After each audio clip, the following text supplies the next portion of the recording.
If you're getting into lo-fi music or just starting to write music in general, this video is for you. Here are 10 things I wish I knew before I started writing lo-fi music. First, you don't have to have a lot of expensive, fancy gear. With most things, you just gotta start. So when you're starting your musical journey, you don't need to have an expensive computer or expensive MIDI keyboard or anything like that. You just need something that's going to be able to let you record, and it's going to be able to work long term. So don't feel like you need to go and spend $1,000, $2,000, $3,000, whatever dollars it is. You can get started with something pretty basic and grow from there. Because right now, you're just trying to figure out a lot of other things about your style, your sound, all those things. And you don't need to have $3,000, $5,000 worth of equipment to do that, because that's gonna be more of a personal journey and personal search. So just get something that's gonna work well for you, it's gonna last long, it's gonna allow you to record, and go from there. Sound selection is very important. Lo-fi music is very much about vibes and the atmosphere and the texture. The sounds you use are going to be very important. Lo-fi is all about the texture, the atmosphere, the vibes, so your sounds mean a lot. There's also no lyrics, so the only way you're going to be able to deliver your message and drive that home is going to be through the music. So you need to spend some time finding a piano, some drums, everything that you want to use in your music regularly. You spend a decent amount of time doing that. And that might mean looking at some YouTube tutorials on how some songs are made, reaching out to a couple of artists and seeing what their favorite plugins are and see if they'll work well for you. And this might be where you do spend a little bit more money, but in the end, this is how you're going to make all your music going forward, is through these textures, these sounds, or using some of the resources that you discover along the way to find more of those things that you can use in the future. As you're writing music and you're starting to mix your song, you might hear a lot of things about, oh, you need to do this, or your compression needs to look like this. And that's not true. Every song is unique and different, and each thing needs something to make it feel complete. And ultimately, you as an artist are the one that decides when a song is complete. Yeah, you can get some advice and some feedback about, oh, this is going to make it sound better, or this is going to turn some things down in the mix that you may not like. But in lo-fi music, there's a lot of things that are technically wrong that work. Having your music be offbeat, having very little low ends or very low high ends. There's not a lot of rules that you can kind of break in lo-fi, because lo-fi is already breaking all those rules already for you.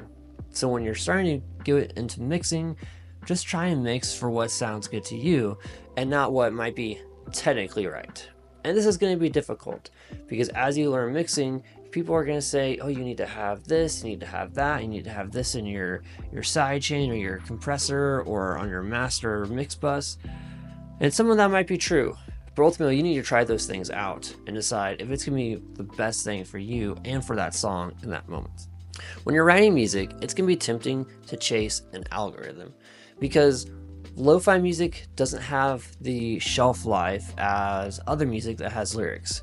People that listen to rock music, pop music, anything with lyrics, they hear those songs more than once, sometimes several times, and they sing the lyrics and they get stuck in their head and they listen to it more and more.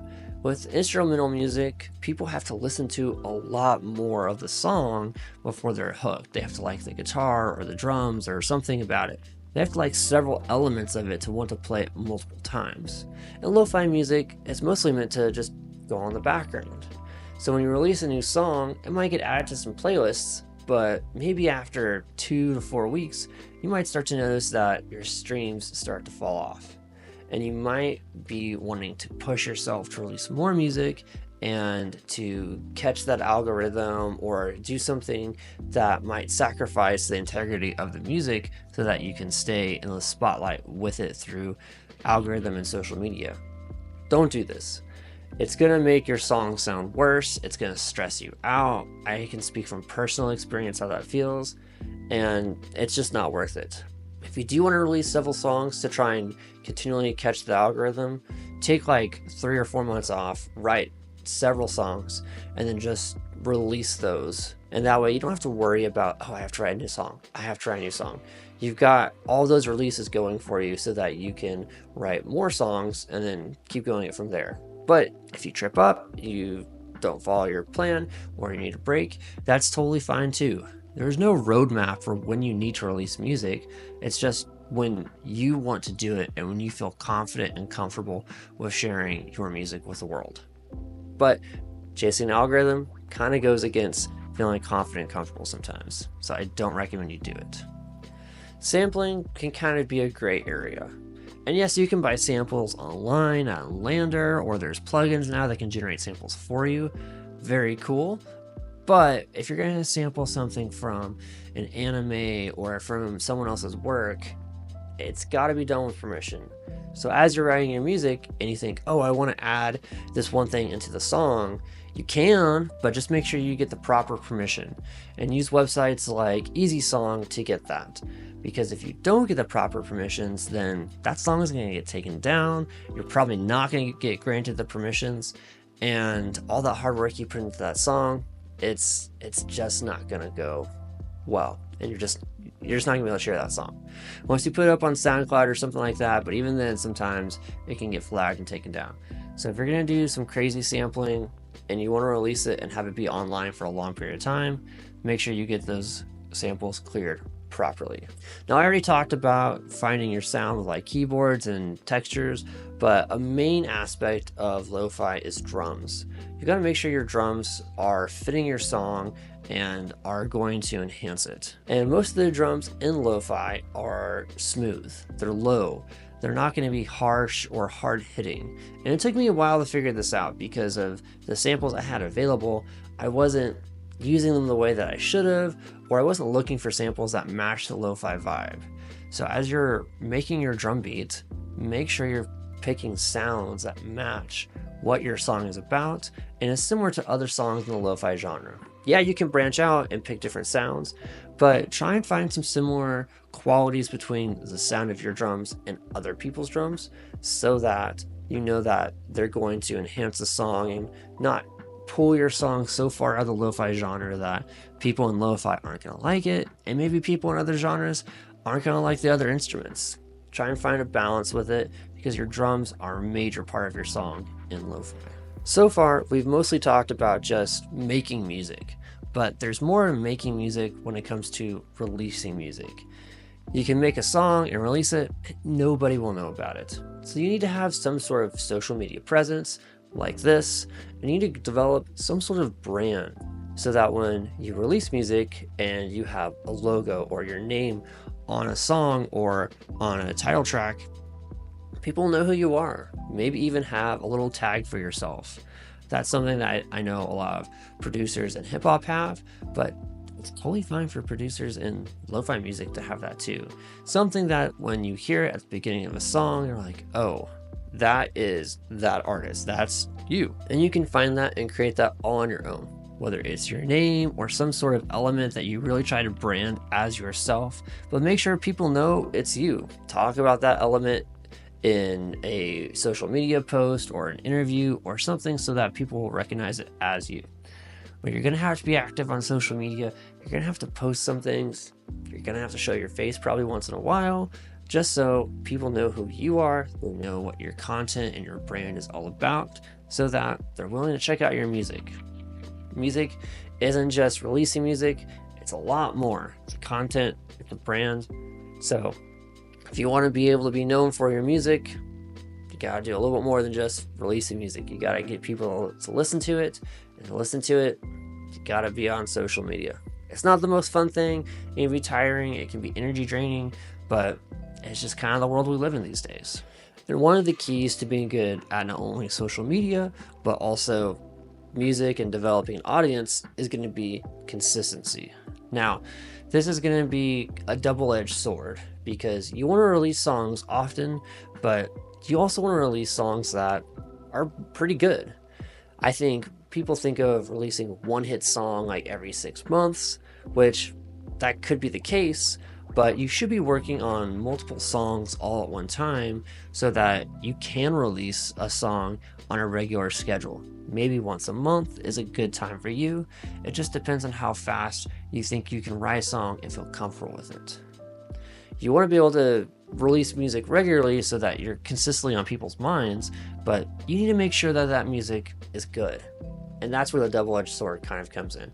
Because if it takes you 6 months to write a song that's pretty good, but you could write a good song in 1 month, it just depends on how you look at it and really ultimately what you're comfortable with as an artist.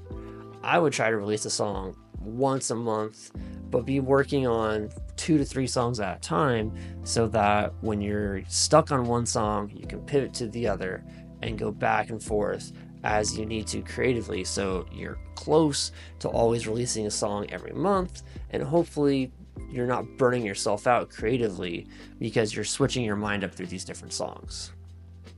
Consistency, though, is a major key for this.